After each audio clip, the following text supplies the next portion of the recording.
Aucun Français n'oubliera jamais les cris, les larmes, la terreur d'une nuit où 132 vies furent arrachées. Aucun Français n'oubliera jamais ces visages, ces regards, ces destins fauchés parce qu'ils étaient la France, sa joie, sa liberté, son identité et sa civilisation. 10 ans plus tard, une question s'impose à nous. Sommes-nous aujourd'hui mieux protégés qu'hier? La réponse, hélas, chacun d'entre nous la connaît. L'islamisme n'a pas reculé, il s'est enraciné.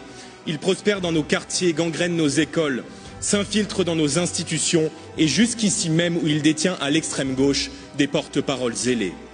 Des associations liées aux frères musulmans bénéficient encore de financements publics, parfois d'une oreille complaisante ici même à Bruxelles. Mes chers collègues, on ne combat pas ce que l'on refuse de nommer. L'islamisme n'est pas une opinion, c'est une guerre contre notre civilisation qui haït nos racines, nos valeurs et notre art de vivre. Nous devons le combattre avec la même énergie, la même détermination que celle de nos aînés face aux périls du siècle passé. En hommage aux victimes pour la France et pour l'Europe tout entière, le temps est venu du sursaut. Alors aujourd'hui, plus que jamais, souvenons-nous. Souvenons-nous des policiers, des militaires, des soignants, des pompiers, des anonymes qui ont bravé le chaos pour sauver et protéger. Souvenons-nous de tous ceux qui, ce soir-là, face à l'ennemi, ont incarné la plus belle part de la France, celle du courage et de la fraternité. Qu'ils sachent que la nation française ne les oubliera jamais, car en se dressant contre la barbarie, ils ont rappelé à chacun de nous ce qu'être français veut dire.